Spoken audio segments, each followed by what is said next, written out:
Welcome to our second video in this module where you'll be learning about cognitive development in infancy and toddlerhood. We're now going to take a look at cognitive development in infancy and toddlerhood. By the time we finish this section of your chapter, you should be able to compare the Piaget's concept of schema, assimilation, and accommodation. You should also be able to list and describe the 6 substages of sensory motor intelligence, describe the characteristics of infant memory. You should also be able to describe the components and developmental progression of language, and identify and compare the theories of language. As you'll remember from reading your chapter, Piaget believed that children are naturally curious and they act like scientists by creating theories about how the world works. Children's theories, though, are often incomplete, but they help make the world seem more predictable. Piaget suggested that children understand the world with schemes. These are psychological structures that organize experiences, or a framework for organizing information. They're mental categories of related events, objects, and knowledge. So during infancy, children will group objects that are based on the actions that they can perform on them. So for example, infants can create categories of objects that can be sucked and objects that can be grasped. And then after infancy, schemes are based on functional or conceptual relationships, not action. So for example, preschoolers learn that forks, knives, and spoons form a functional category of things I used to eat. Or they learn that dogs, cats, and goldfish form a conceptual category of pets. And then older children and adolescents add schemes based on abstract concepts, and we'll be looking at this later on. But just as an example, an adolescent might put fascism, racism, and sexism in a category of ideologies I despise. As you'll also remember from your reading, schemes change constantly, and they adjust to children's experiences. Assimilation happens when new experiences are readily incorporated into existing schemes, or when they fit new information, again, as your text is stating, into that existing schema. So for example, imagine a baby who has the grasping scheme. The baby soon discovers that it works on blocks in a toy car. They're extending the existing grasping scheme to new objects, and this is demonstrating assimilation. We then have accommodation, and this happens when schemes are modified. And this modification happens based on their experiences or new information that they get. So soon the infant learns that some objects can only be lifted with 2 hands, or that some can't be lifted. So changing the scheme so that it works for new objects, like using 2 hands to grasp heavy objects, this illustrates accommodation. Because students sometimes will get confused between assimilation and accommodation, I have a scenario that I would like to read for you to help you to better understand these concepts. And this is an example of children as they experience assimilation and accommodation in action. So let me go ahead and read this to you. When Ethan, an energetic 2.5-year-old, first saw a monarch butterfly, his mother cat told him, "Butterfly, butterfly, that's a butterfly, Ethan." A few minutes later, a zebra, swallowtail butterfly, landed nearby and Ethan shouted, "Butterfly, Mama, butterfly." A bit later, a moth flew out of the bush and Ethan cried, "Butterfly, Mama, more butterfly." As Kat told Ethan, "No, honey, that's a moth, not a butterfly," she marveled at how rapidly Ethan grasped new concepts with so little direction from her. How was this possible? So what happened here is that Piaget would suggest that Kat, his mom, named the monarch butterfly for Ethan, and he formed a new scheme. So something like maybe butterflies are bugs with big wings. And the second butterfly differed in its color, but it was still a bug with big wings, so it was readily assimilated into Ethan's new scheme for butterflies. But when Ethan referred to the moth as a butterfly, as you'll remember, Kat corrected him. So Ethan was forced to accommodate to this new experience. He changed his scheme for butterflies to make it more precise. Okay, so you'll remember accommodation is expanding the schema to incorporate new information. So as he did this, he may have said to himself, butterflies are big with thin bodies butterflies are bugs with thin bodies and with big colorful wings. So he also created a new schema, maybe something in his mind that went like a moth is a bug with a bigger body and plain wings. So he was differentiating between the two. So accommodation, in this case, accommodation and assimilation were working together to help him make sense of those experiences. He was able to see that the moth and the butterfly were separate through that process of assimilation and accommodation. There's another example in your textbook at figure 313 of assimilation and accommodation. And so you can see the same process that's similar to what Ethan, in the last example I read you, experienced. As you'll also recall from your reading, Piaget came up with a series of stages of cognitive development. Let's first take a look at the sensory motor stage. So this sensory motor stage or period is from birth to 2 years of age. And again, it's the first of Piaget's 4 stages. And in this stage, infants' thinking progresses along 3 major areas. And these 3 areas include, as you probably noted in your book, infants at this point are adapting to the environment and exploring the environment. So that's one major front. Another one is you see that they have a change in their understanding of objects. And then something else you probably noticed is that they begin to use symbols. So as you'll also remember reading, newborns respond reflexively to many stimuli, but between about a month and 4 months of age, reflexes begin to be modified by their experiences. So for example, an infant may kind of accidentally touch his lips with his thumb, and this might trigger sucking and pleasing sensations that it produces. And then later, that same infant might try to recreate these sensations by guiding their thumb to their mouth. So sucking is no longer occurring in response to a nipple, that reflex that the child had. It's now something that has been modified by their own accidental experiences. The infants found a new way to initiate sucking independently. Piaget suggested that within the sensory motor stage, there are 6 substages of development. And the first one, the first substage, is in the first month of life. And this is the stage of reflex acts or reflexes. And this is when the newborn baby is responding to external stimuli with innate reflex actions. So for example, if you brush a baby's mouth with your cheek or their cheek with your finger, it'll suck your finger reflexively. The second stage is primary circular reactions, or the second substage, and this is where the baby repeats pleasurable actions, just like I mentioned in that example a moment ago. So it repeats those pleasurable actions, like putting its thumb in its mouth, that are centered on its own body.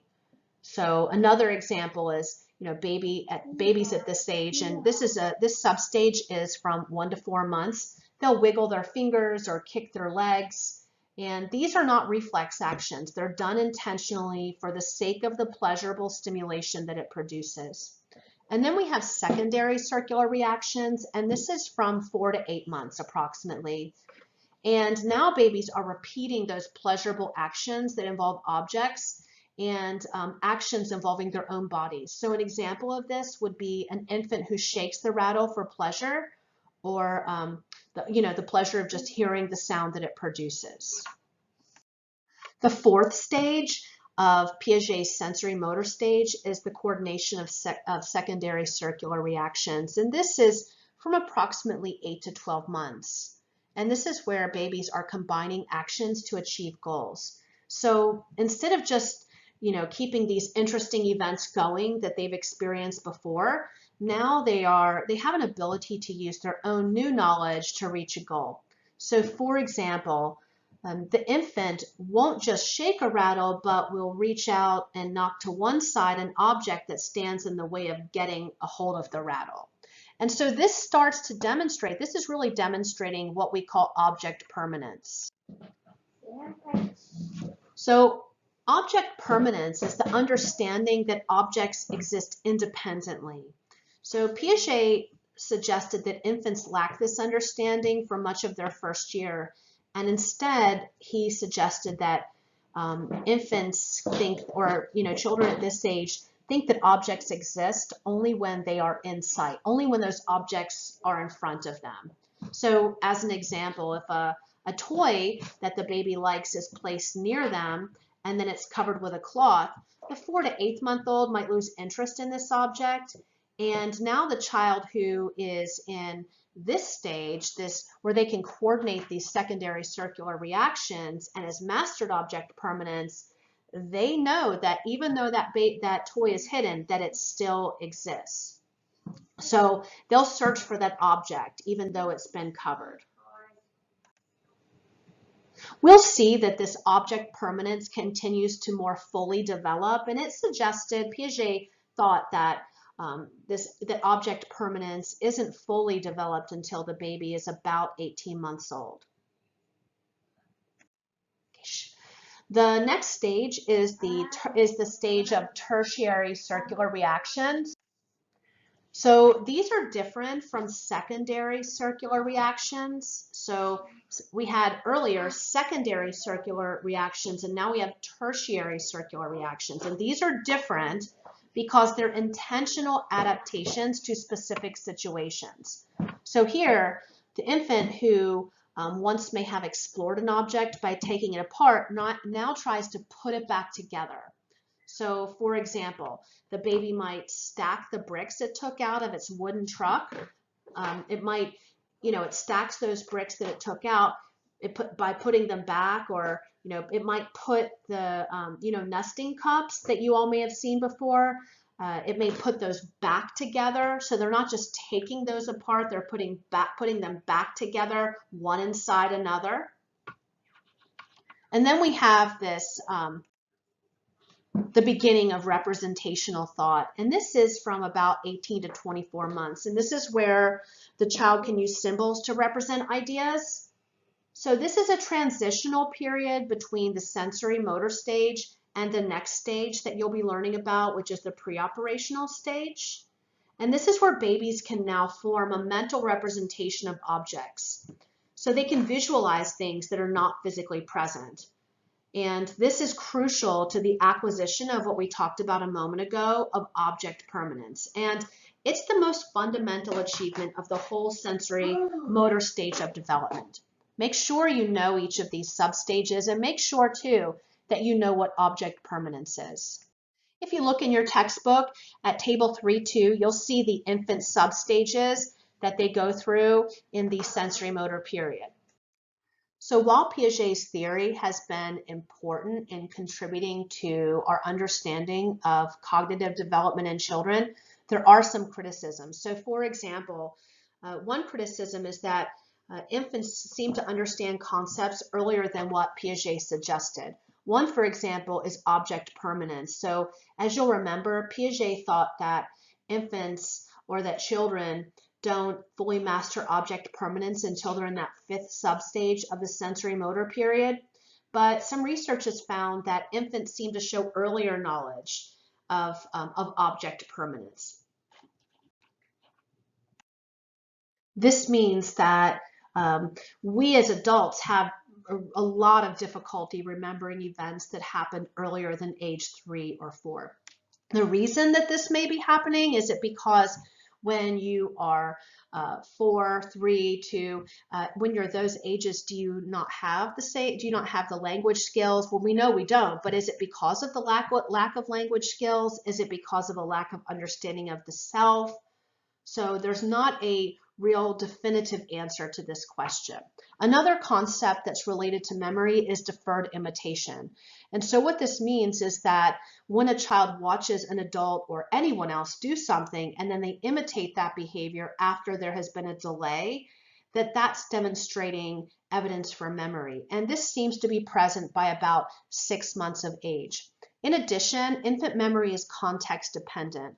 What that means is that they're much more likely to demonstrate recall when they are in a situation where a particular event happened that they are being, where their memory is being tested. So that's what context dependent memory means.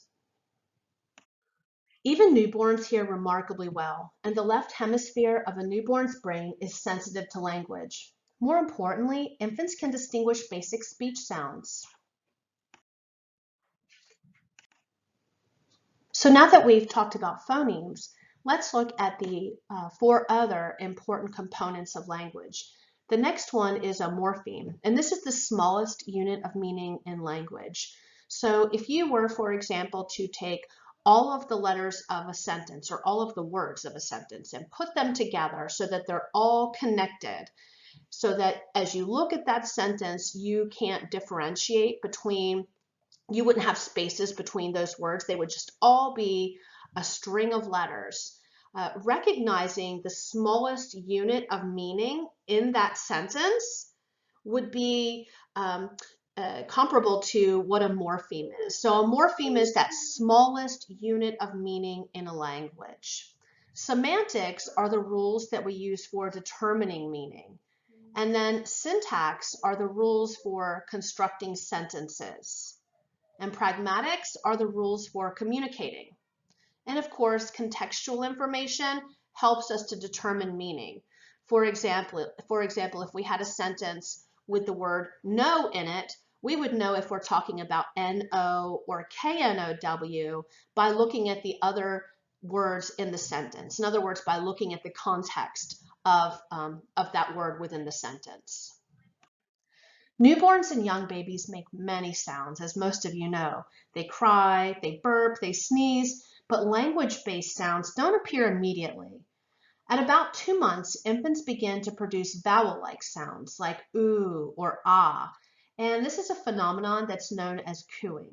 Sometimes infants become really excited as they coo. This may be reflecting the joy, for example, of playing with sounds. After cooing comes babbling, and these are speech-like sounds that have no meaning. A typical 6-month-old might say da or ba. These sounds that sound like a syllable consisting of a consonant and a vowel. Over the next few months, babbling becomes more elaborate as babies experiment with more complex speech sounds. And older infants sometimes repeat a sound, as in ba, ba, ba, and begin to combine different sounds like da, ma, ba. So babbling is not just mindless play, it's a precursor for real speech. For example, at roughly about 8 to 11 months, infants' babbling sounds more like real speech because infants stress some syllables and vary the pitch of their speech.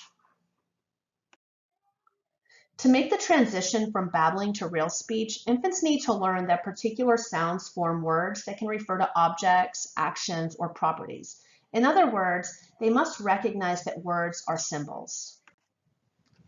Soon after their first birthday, children's experiences lead them to form concepts like round bouncy things or furry things that bark. With the insight that speech sounds can denote these concepts, infants begin to identify a word that goes with each concept. So by around 12 months, we tend to see an infant expressing their first word. By about 18 months, we see a significant naming explosion. And then by around 2 years, this is where we see children beginning to put words together. And of course, this is an average time. There's always going to be a range. As children are learning language, their receptive language is always greater than their ability to communicate with words. Receptive language is what we understand. Think about yourself. If you've ever learned a foreign language, you know that your ability to understand that foreign language, to understand what others are saying, is typically greater, especially in the beginning, than it is than is your ability to express what you want to say. A common mistake seen in children as they're learning speech and language is what's called underextension. And this is where they define a word too narrowly. So for example, using car to refer only to the family car and ball to refer to a favorite toy ball are examples of underextension. Between about 1 and 3, children sometimes make the opposite error, which is overextension, and this is where they define a word too broadly. This is where children might use the word car to refer to buses and trucks, or doggy to refer to four-legged animals. Whether you think it's cute or you don't really like the way it sounds, baby talk is a compelling scientific phenomenon. All around the world, people use a special register when they speak to the very young. This infant-directed speech is recognizable for its higher pitch and more melodic, emotionally charged tone. These features capture a baby's attention and make it easier for the baby to grasp the emotional intentions of speech.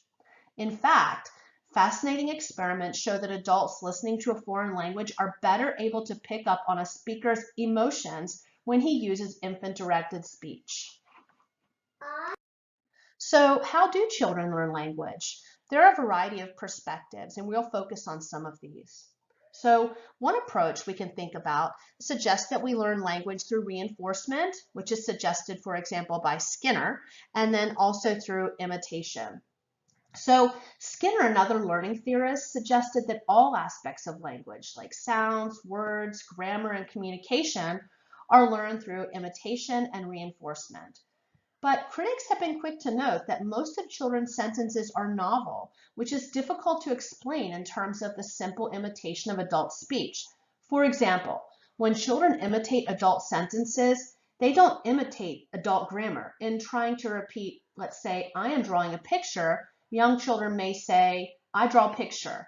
And some linguists, which we'll be looking at, argued that grammatical rules are too complex for toddlers and preschoolers to infer them solely on the basis of speech that they hear. Another criticism of this approach is that language development seems to look similar across cultures. So there needs to be an additional explanation for speech for us to fully understand its development. Many scientists believe that children are born with mechanisms that simplify the task of learning grammar. So according to this view, children are born with brain circuits for inferring the grammar of their native language. Grammar is not built into the child's nervous system, but processes that guide the learning of grammar are. So, for example, here's some evidence that can support this view. If children are born with a grammar learning processor, then specific regions of the brain should be involved in learning grammar. And as it turns out, the left hemisphere of the brain plays a critical role in understanding language. At about 2, specific regions of the left hemisphere are activated when sentences break simple grammatical rules, like a noun appearing when a verb should be expected. Here's another one. If learning grammar depends on specialized neural mechanisms that are unique to humans, then efforts to teach grammar to non-humans should fail. In fact, when researchers teach grammar to chimpanzees, chimps master just a handful of grammatical rules governing two-word speech, but only with massive effort. That's, it's unlike the preschool's child learning of grammar. Something you'll learn about later on in the text is that there's a period from birth to about 12 years of age that's a critical period for acquiring language generally, and mastering grammar particularly. If children don't acquire language in this period, they never truly master language later. So all of these ways of thinking are consistent with the idea that children have an innate grammar learning mechanism. They don't prove the existence of these mechanisms, but they do suggest that. Noam Chomsky's theory of universal grammar says that we're all born with an innate understanding of the way that language works. He based his theory on the idea that all languages contain similar structures and rules, a universal grammar. And the fact that children everywhere acquire language the same way and without much effort seems to indicate that we're born wired with these basics already present in our brains. Not everyone agrees with Chomsky's theory, but it continues to have a significant effect on how people think about language acquisition today. So as mentioned just a moment ago, there is a critical period for language development. Something else for us to think about is the concept of social pragmatics. This refers to the way in which children use language within social situations. So this is the ability to use language for different purposes, like, for example, to greet or inform people about things, to demand, command, or request. It also includes the ability to adapt language to meet the needs of the listener or the situation, like talking differently to a baby versus an adult, or talking louder when there's lots of noise. And then it also includes following those often unspoken rules of conversation and storytelling, like taking turns in conversation, looking at the speaker, standing at an appropriate distance from the speaker, using facial expressions and gestures. While there are many parts of the brain that play an important role in language, Broca's area plays a specific role in terms of language production, so that if there's any damage to that particular area of the brain, especially as we think about adulthood, and we look at a person who may have had brain injury, maybe they've had a stroke, or maybe they've had a tumor and it's affecting Broca's area, then we know that their ability to produce language can be affected. Early in development, this begins to play a very important role in the ability of children to produce speech. In terms of understanding what other people are saying, in terms of, in other words, comprehension, Wernicke's area plays a central role. So just like Broca's area, as an individual moves into adulthood, and let's say that they have damage to that area, maybe a result of tumor, stroke, or some other injury, this particular part of the brain, if it is damaged, would result in the person having trouble comprehending or understanding what the person's saying. You'll note here that Wernicke's area is located in the temporal lobe. And the temporal lobe is the part of the brain, it's a particular region or lobe of the brain that plays a very important role in auditory processing. You can see an image, and this is taken right from your textbook, and this is an image of the brain, and it's showing you where Broca's and Wernicke's areas are located.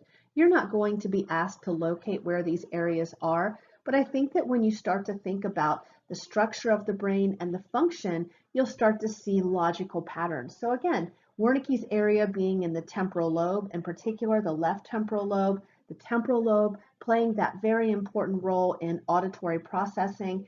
And then Broca's area, you can see here, is in the frontal lobe. And if you'll remember, the frontal lobe plays a very important role in higher level processing. And so think about the important role that higher level processing takes in producing speech and language. So what have you learned so far? Well, you learned a lot about Piaget's theory, and you learned about the concepts of schema, assimilation, and accommodation. Make sure that you can apply each of those. You also learned about the substages of sensory motor intelligence, and you learned about the characteristics of infant memory. You also learned about the developmental progression of language and the different theories of language. So what will you be learning about next? Well, next you're going to be learning about psychosocial development. You'll learn about concepts like attachment. You'll also learn about Erikson's theory of psychosocial development and his first two substages, one being trust versus mistrust, and then autonomy versus shame and doubt. You'll also learn about temperament and personality. So I look forward to seeing each of you online. Please don't hesitate to let me know what questions you have.